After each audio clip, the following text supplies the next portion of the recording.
各位听众朋友，大家好！你即马所收听的是汉字之声广播电台恒春仔的事相机，由恒春仔为大家主持服务。即马要进行的单元是台语小常识。今仔日要为大家报告的是台语八声调。顶回咱有介绍汉字字音的分析，内底就有讲到声调这个部分。台语有八音七调。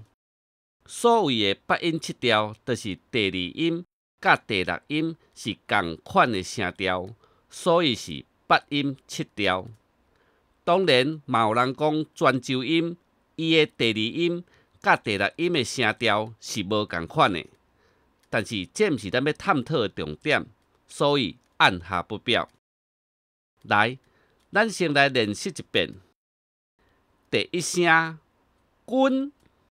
君王的君，第二声滚，水咧滚的滚，第三声棍，木棍的棍，第四声骨，骨头的骨，第五声棍，人棍的棍，第六声滚。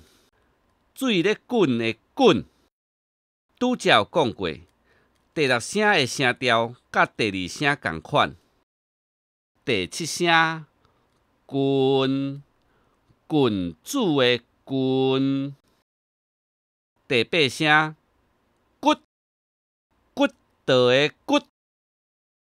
咱即马将这八声调做伙念一摆，来感受声调的变化。君。滚，滚，骨，滚，滚，滚，骨。搁一摆，滚，滚，滚，骨，滚，滚，滚，骨。若无好记，记袂起来。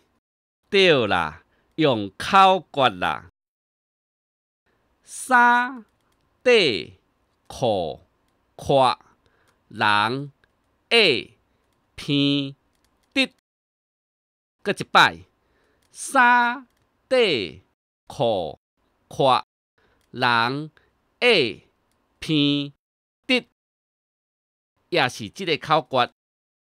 狮虎豹鸭牛马象鹿，搁一摆哦，狮虎豹鸭牛马象鹿。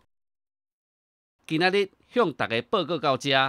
以上是汉字之声广播电台恒春仔的事相机独家放送恒春仔的台语小常识，感谢收听，后回空中再相会。